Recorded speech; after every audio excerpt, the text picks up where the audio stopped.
너무 낙심하지 맙시다 라는 제목으로 말씀을 전할 때 부족한 자를 성령께서 인도하시고 또 저희 입술은 성령께서 인도하시고 우리 성도님들의 귀는 역시 성도님들의 귀를 인도하셔서 마음에 놀라운 위로와 평강의 하늘의 양식이 쌓이기를 주님의 이름으로 간절히 바랍니다. 저기 히브리서는 굉장히 중요한 말씀입니다. 물론 성경에 중요하지 않은 말씀이 있겠느냐마는 그래도 이제 우리가 그런 뜻으로 말씀 제가 드린 게 아니고요.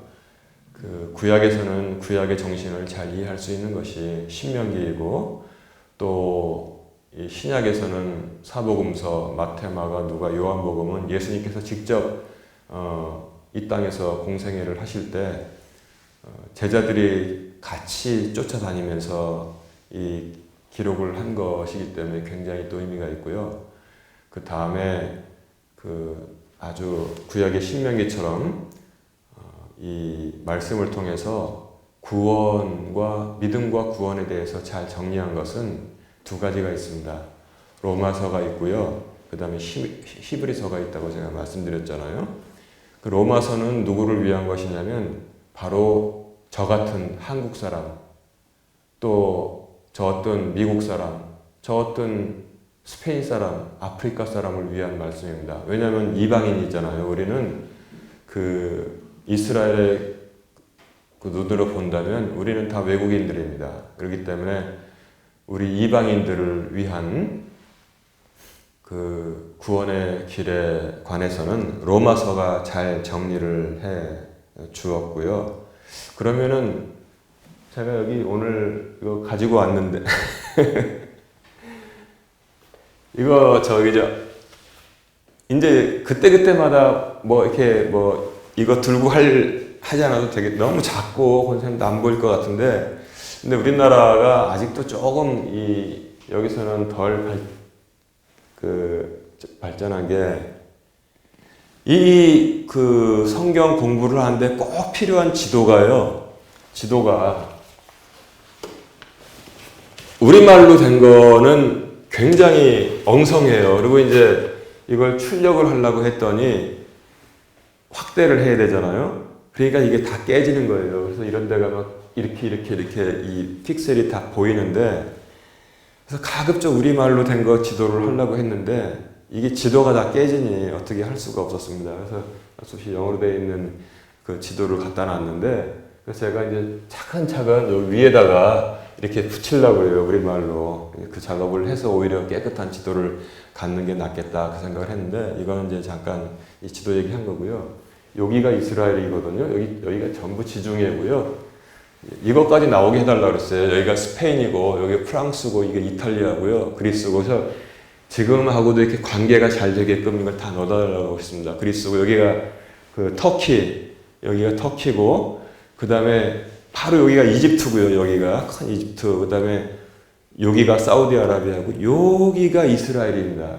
그래서 이 유대인들을 제외한 모든 세계 열방들에 거하는 사람들이 구원받는 그 믿음으로 구원받는 길은 바울이 로마서에 잘 정리를 했어요. 로마서. 그래서 로마서를 읽으면 우리가 구원받는 길이 믿음이라는 것을 잘 정리를 해 주었습니다. 그런데 그러면 하나님께서 이 이스라엘 백성을 버리셨느냐? 로마서에 그렇게 나오잖아요. 결코 그럴 수 없느니라 그랬습니다. 그래서 바울이 여기 사는 유대인들을 위한 구원의 길은 히브리서에 넣어놓은 거예요. 이 사람들을 뭐라고 하냐면 히브리 사람이라고 합니다. 히브리 사람. 그래서 히브리서는 그 제목 자체로 히브리 사람들에게 쓴 그 서신입니다. 그런데 히브리서를 쓰면서 제가 지난주에 말씀을 전한 것처럼 바울은 머리가 굉장히 영특한 사람이잖아요. 굉장히 능력 있는 사람입니다. 그러니까 이 히브리 사람들이 물론 그 당시 여기저기 흩어져 살고 있었지만 이 히브리 사람들의 특징이 하나 있다는 거예요. 히브리 사람들의 특징이 무엇이냐면 구약 성경을 잘 알고 있다는 거예요.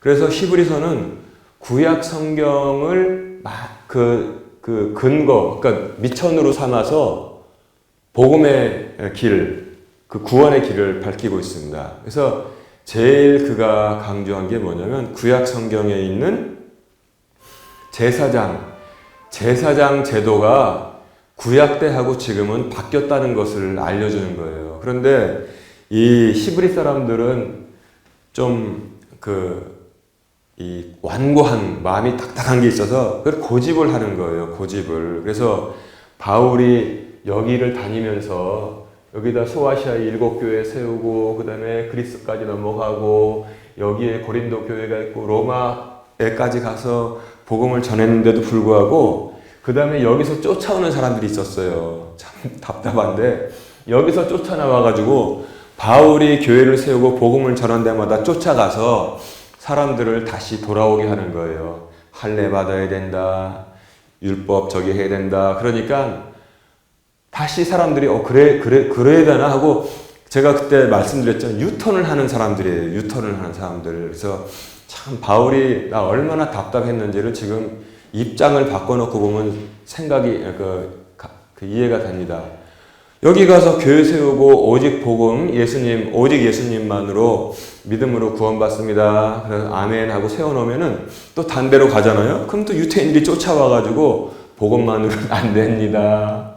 율법을 지켜야 됩니다. 그래서 남자들은 할례를 받아야 됩니다. 그리고서 또 할례를 받게 하고 그 소식을 또 저 멀리 간 바울이 듣고 얼마나 마음이 억장이 무너지겠어요. 이거 무슨 해방꾼도 아니고 어디서 복음 전하고 교회 세우고 가면 또 쫓아와가지고 그건 아닙니다. 돌이켜야 됩니다.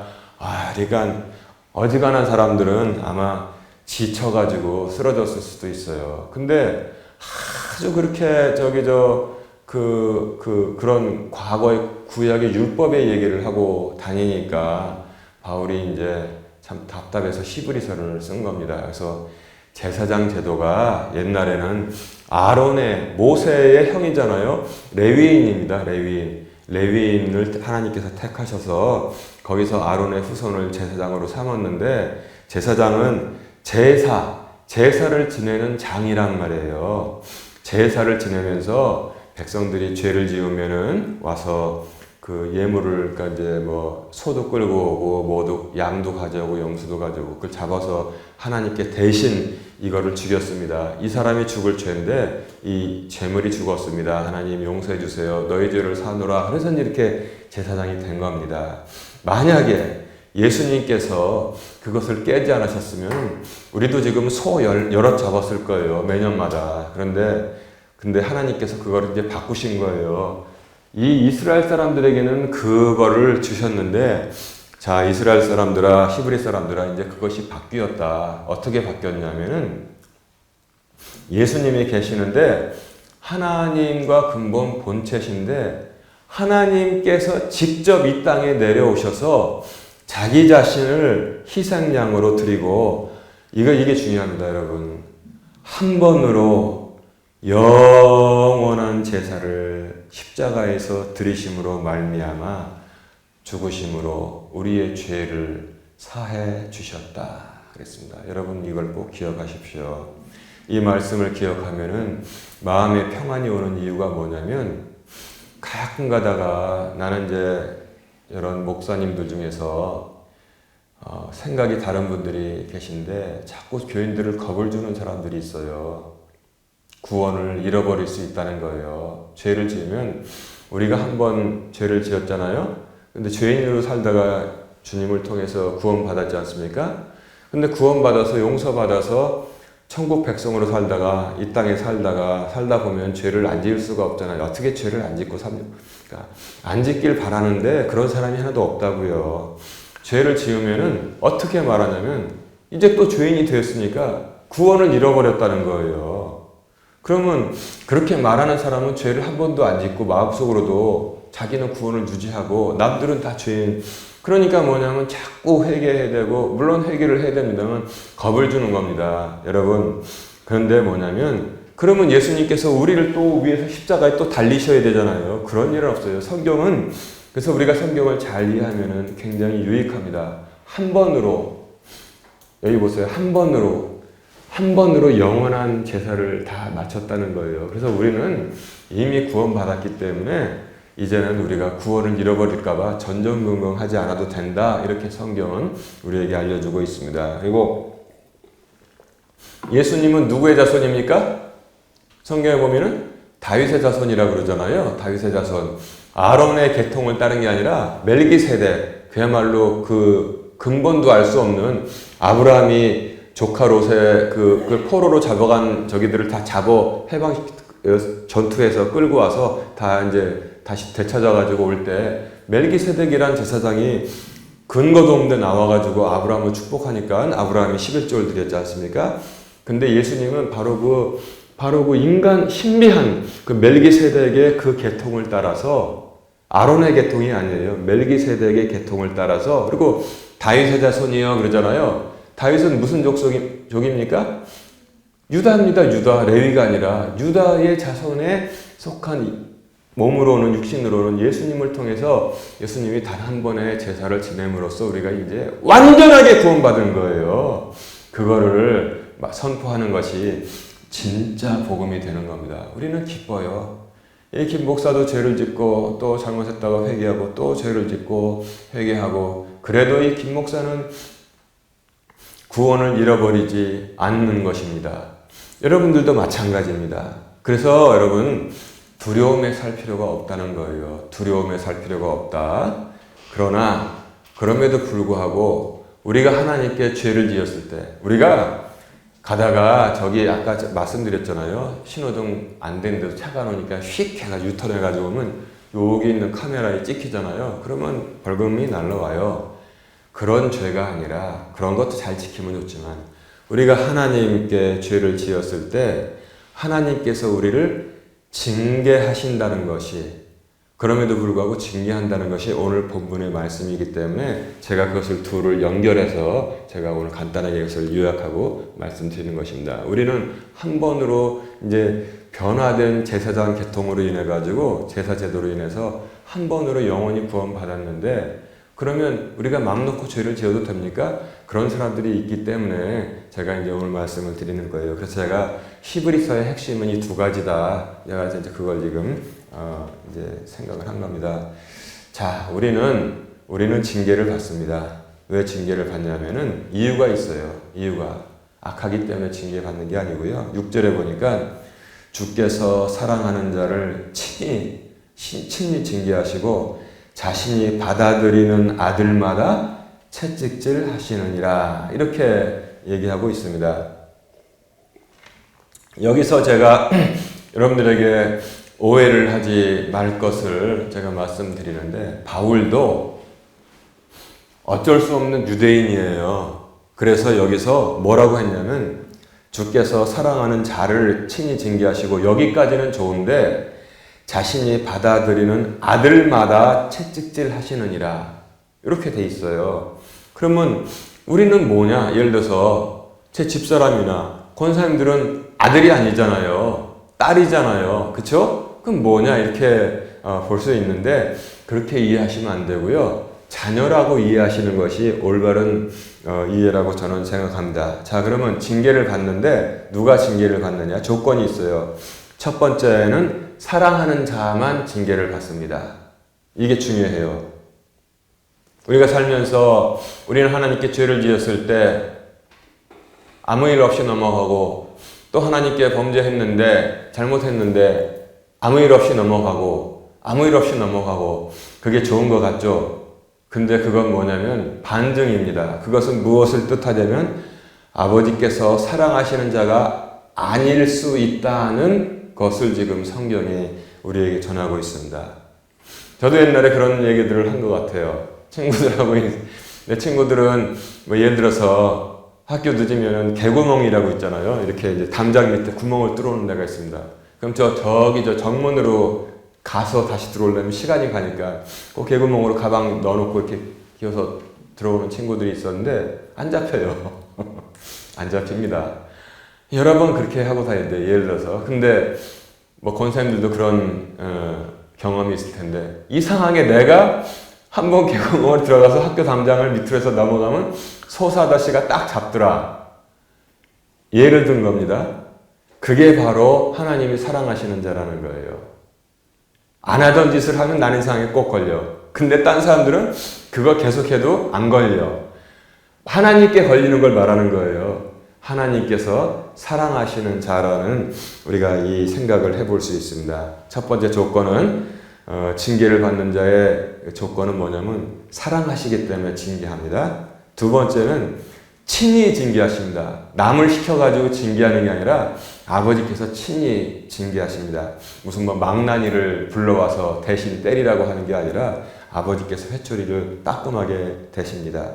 여기 하나님께서 친히 징계하시는 것에는 조금 숨쉴 만한 여지가 있는 게 뭐냐면 사무엘하 24장을 여러분 잘 기억하실 겁니다. 다윗이 우여곡절을 많이 겪었잖아요. 그런데 나중에 좀 나라가 강성해진 다음에 어떤 생각이 들었냐면 인구조사를 하고 싶은 생각이 들었습니다. 그래서 내가 거느리고 있는 백성들이 그리고 내가 어떤 큰 군대를 거느리고 있는지 알고 싶다 그래가지고 인구조사를 시켰습니다. 그랬더니 심지어 그거는 왜 하나님께 여호와께 죄를 지려고 하시나이까 요압이라는 장수가 평생 그와 함께한 장수, 이 사람은 그냥 군인입니다.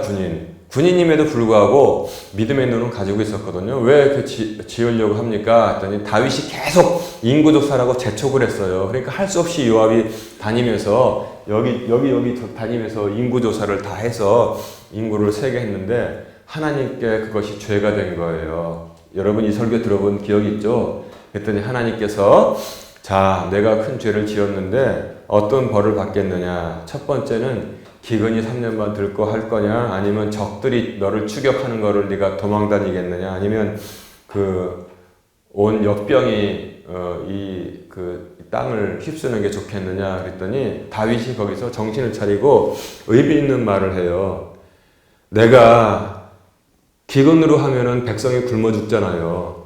그리고 적들에게 쫓기면은 사람의 손에 빠지는 거잖아요. 내가 사람의 손에 빠지는 것보다도 여호와의 손에 주님의 손에 회초리를 맡겼습니다. 해가지고 뭘 선택했어요? 역병이 치는 거를 선택을 했습니다. 그랬더니 역병이 이제 돌아서 팬데믹처럼 사람들이 죽어갔는데 이제 천사가 이제 또 성을 치려고 이렇게 칼을 드는데 하나님께서 그것을 돌이키셔서 이제 그만하면 됐다. 내가 마음이 아프다 해서 그것을 용서해 준 기록이 나와 있습니다. 여러분 이렇게 연관시켜서 생각하면은 은혜가 2배가 돼요. 그래서 하나님께서 친히 징계하시는 것을 당하면은 여러분 거기에는 그 끝에는 반드시 회복이 있다는 사실을 여러분 기억해야 돼요. 여러분들의 인생길에 있어서 정말 내가 왜 이렇게 힘든가 하고 생각할 수 있습니다. 하나님께서 나를 징계하시나? 그러면 오늘 말씀을 좀 기억하세요. 나는 하나님께서 사랑하시는 자구나. 그 다음에 하나님께서 징계하시는 두 번째 징계하심은 그 끝에는 반드시 회복이 있구나. 그 사실을 여러분 결코 잊으면 안 됩니다. 이 사실을 잊으면은 있잖아요. 좌절하고 낙담하고 절망하고 쓰러져가지고 마귀가 잡아먹습니다. 여러분 이 사실을 절대 잊으면 안 됩니다. 그리고 또 그러니까 7절에 보면은 너희가 징계를 견디어내면 하나님께서 아들들을 대우하듯 즉 자녀들을 대우하듯 너희를 대우하신다 그랬어요. 우리가 하나님께서 징계할 때 쓰러지지 마시기 바랍니다. 여러분 쓰러지지 않는 방법은 뭐냐면 지팡이 짚고 쓰러지지 않는 게 아니에요. 말씀을 기억할 때 쓰러지지 않습니다. 그 방법 외에 무슨 방법이 있겠어요? 친구가 불러내서 맛있는 음식 한번 사준다고 해서 쓰러지지 않습니까? 그거 한 잠깐의 위로가 되겠지만 어떻게 쓰러지지 않겠어요? 하나님께서 징계하실 때 제발 말씀을 기억하시기 바랍니다. 나는 사랑하시는 자녀다. 하나님께서 친히 징계하시고 그 다음에 그 끝에는 회복이 있다는 사실을 여러분 꼭 기억하시기 바랍니다. 그리고 이렇게 바울이 말하고 있습니다. 아버지가 징계하지 않는 자가 무슨 아들이냐? 아버지가 징계하지 않는 자가 무슨 자녀고 자식이냐? 이렇게 말하는 거예요. 그래서 아버지께 징계받은 적이 없다고 생각하면 여러분 그거 자랑거리라고 생각하지 마시고 친구들에게 말하지 마세요. 오히려 그거 하나님께서 자식 대우 안 해준다는 그런 증거입니다.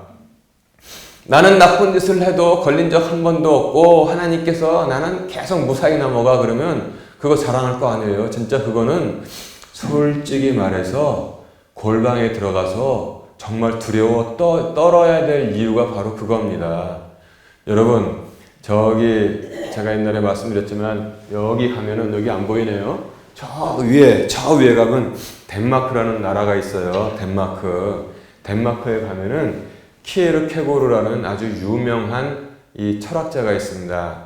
키에르케고르는 뭘 썼냐면 죽음에 이르는 병이라는 글을 썼는데 거기서 뭐냐면 죽음에 이르는 병은 절망이라는 거예요.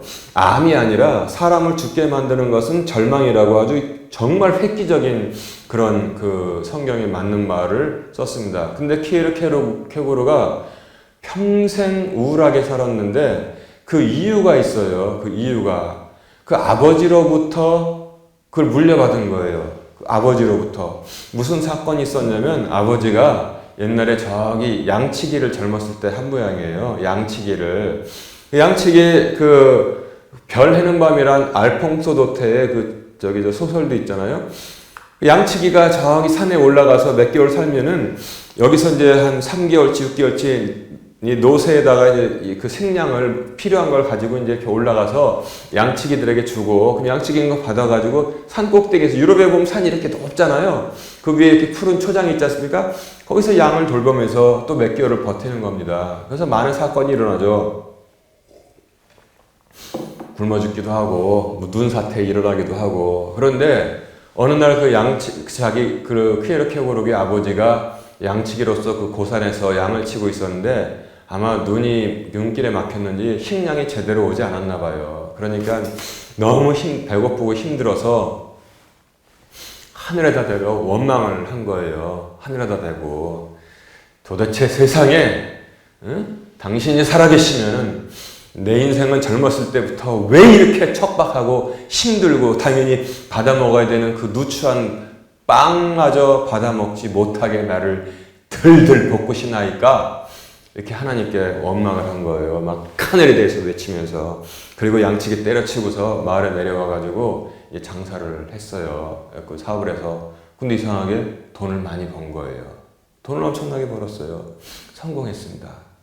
그런데 이 아버지가 미련한 사람이 아니었었어요. 미련한 사람은 내 인생이 이제 풀렸네 이렇게 살아갑니다. 근데 똑똑한 사람은 과거 일을 생각하는 거예요. 내가 옛날에 정말 불경스럽게 하나님을 원망하고 내 입으로 아주 격한 말을 내뱉었는데 내가 이렇게 성공했다니. 이거는 이 히브리서 말씀대로 하나님의 징계가 없는 것인데 똑똑한 사람이니까 하나님의 징계가 없는 것은 내가 버림받았다는 뜻이라는 사실을 아는 거예요. 그러니까 그게 사실이라는 게 아니라 그렇게 생각을 하게 된 것입니다. 여러분 어떻습니까? 하나님을 원망하고 막 소리를 냈는데 뭐 일을 했는데 갑자기 일이 잘 돼가지고 부자가 됐어요. 그러면은 가슴에 손을 얹고 한번 생각해 보세요. 나는 그 철학자라는 양반 아버지처럼 정말 두렵고 슬프다. 그렇게 되겠습니까? 아니면 이런 게 무슨 상관이야. 내가 돈 벌어가지고 지금 아주 거부가 됐는데 될 대로 되라고 그래. 나는 이게 좋아. 이렇게 하겠습니까? 어느 쪽입니까? 한번 대답을 하지 않으시더라도 속은 생각할 수 있잖아요. 조금만 힘든 길, 꼬불꼬불한 길을 가면 원망하는 게 우리의 본성입니다. 그런데 우리는 정신도 잃어버리잖아요. 근데 이 철학자의 아버지는 그거를 기억한 거예요. 그리고 나는 징계가 없으니까 하나님께서 나를 버렸다고 생각한 거예요. 그리고 그 아들 키에르케고르한테 그 유럽에는 그 지하실에 포도주를 싸놓는 창고가 있거든요. 그거를 오르락 내리락 하면서 틈날 때마다 그 얘기를 한 거예요. 그러니까 그 아들도 그렇게 생각을 하게 돼서 영향을 많이 끼쳤다고도 학자들이 그럽니다. 여러분 어떻습니까? 굉장히 하나님의 인도하심에 민감한 사람이 바로 키에르케고르의 아버지고 그 아들 키에르케고르인 것을 우리가 알아야 됩니다. 우리는 너무나 둔감해요. 우리는 너무 둔감한 게 뭐냐면 이게 바로 믿음이 연약하다는 게 아니라 마음에 굳은 살이 배었다는 게 바로 그런 뜻입니다. 그래서 우리가 징계를 받을 때 여러분 말씀을 꼭 기억하십시오. 이 김 목사의 말을 기억하라는 것이 아니라 제가 지금 설교를 하고 본문을 지금 전하고 있잖아요. 그렇지. 언젠가 목사님이 히브리서 12장 3절부터 11절 하시는데 하나님의 징계를 받는 사람은 하나님께서 사랑하신다는 증거라고 하셨고, 그 다음에 아버지께서 친히 징계하시기 때문에 완전히 죽을 때까지 사람을 예를 들어서 뭐 이렇게 때리는 게 아니라 하나님께서 친히 징계하시고 그 끝에는 회복이 있구나. 이것을 꼭 기억하라고 제가 말씀드리는 겁니다. 그렇지 않으면 이 말씀을 기억하지 못하면 여러분 제대로 서지 못합니다. 여러분 서지 못해요. 특히나 저도 제대로 서지 못하고 제가 이 말씀을 모른다면 땅바닥에 엎어져 가지고 아마 죽어도 진작에 죽지 않았을까 이렇게 생각을 합니다. 그래서 우리는 징계의 본질을 잘 이해하게 됩니다. 징계의 본질은 무엇이냐? 하나님께서 하시는 것이다. 두 번째는 사랑하시는 자에게 하시는 것이다. 세 번째, 이거는 얘가 인정합니다. 고통스럽긴 합니다. 여러분 고통스럽기는 해요. 그거 인정합니다. 11절에 보시면은 이제 어떤 징계도 그 당시에는 기쁘게 보이지 아니하고 슬프게 보인다. 이렇게 말씀하고 있어요. 어떤 징계를 받더라도 이거 괜찮아. 이게 없다는 거예요. 하나님께서 징계하실 때는 제가 좀 아프다는 거예요. 아파요. 정말 아픕니다. 예. 사람이 때리는 회초리는 한번 문지르면 될 수 있어요. 그런데 하나님께서 징계하실 때는 11절을 보면은 여러분 여기 이걸로 위로 받으세요. 이제 어떤 징계도 그 당시에는 기쁘게 보이지 아니하고 슬프게 보입니다. 맞습니다. 맞아요.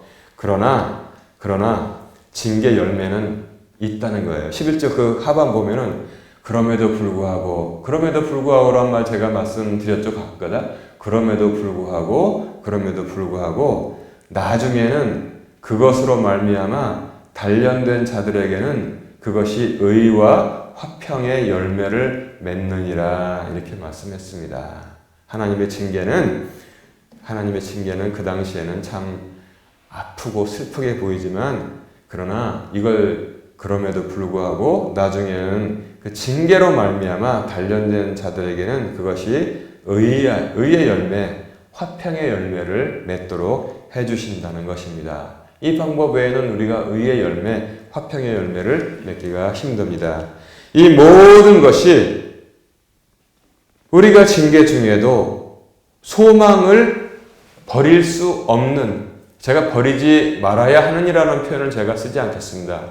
이 모든 사실이 우리로 하여금 징계 중에도 소망을 버리지 못하게 하는 명확한 이유가 된다는 사실을 여러분 부디 꼭 기억하시기 바랍니다.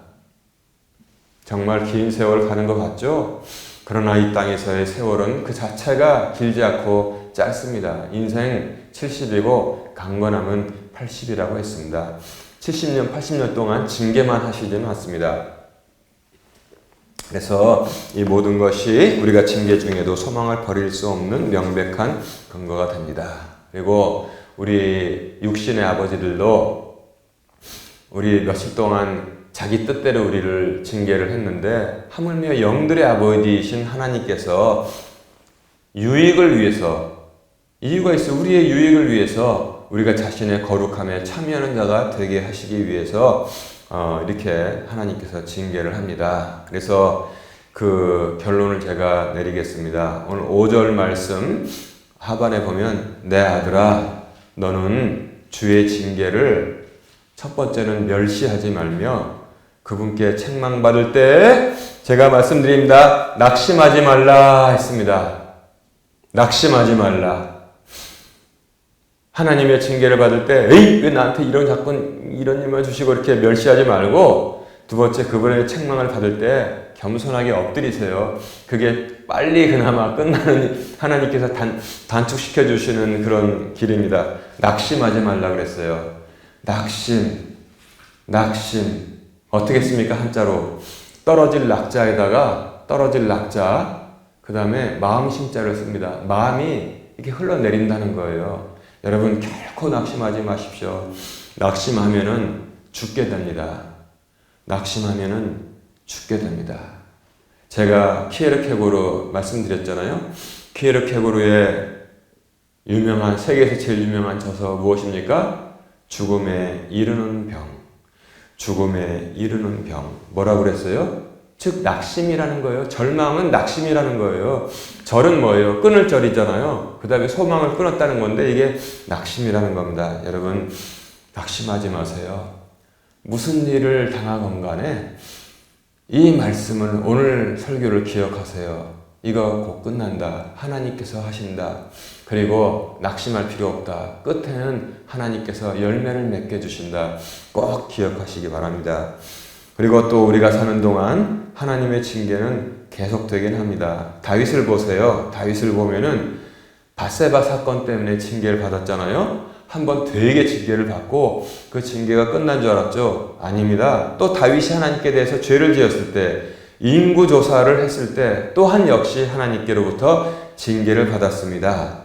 그러나 우리도 역시 마찬가지입니다. 징계 중에는 오늘 말씀을 꼭 붙잡으시기 바랍니다. 오늘 말씀 또 제가 이 유튜브에 올릴 테니까 징계 중이라고 하면은 꼭 붙잡아 주시기를 바랍니다. 우리들은 사랑하는 친자식입니다.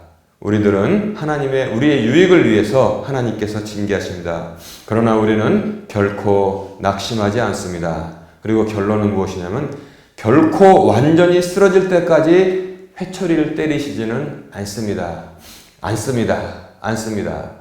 저는 엎어지나 완전히 쓰러지지 아니하리니 이는 주께서 저의 손을 붙잡고 계시기 때문이라. 시편에 다윗이 징계를 받은 다음에 신앙 고백을 한 거예요. 신앙 고백을 한 것입니다. 여러분, 하나님께서 붙들고 계십니다. 절망하지 마시고 낙담하지 마시기 바랍니다. 그리고 그 후에는 회복이 있습니다. 놀라운 회복이 있습니다.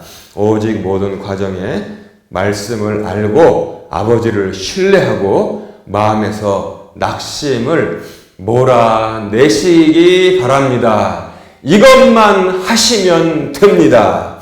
말씀을 알고 아버지를 신뢰하고 마음에서 낙심을 몰아내시기를 주님의 이름으로 축원합니다.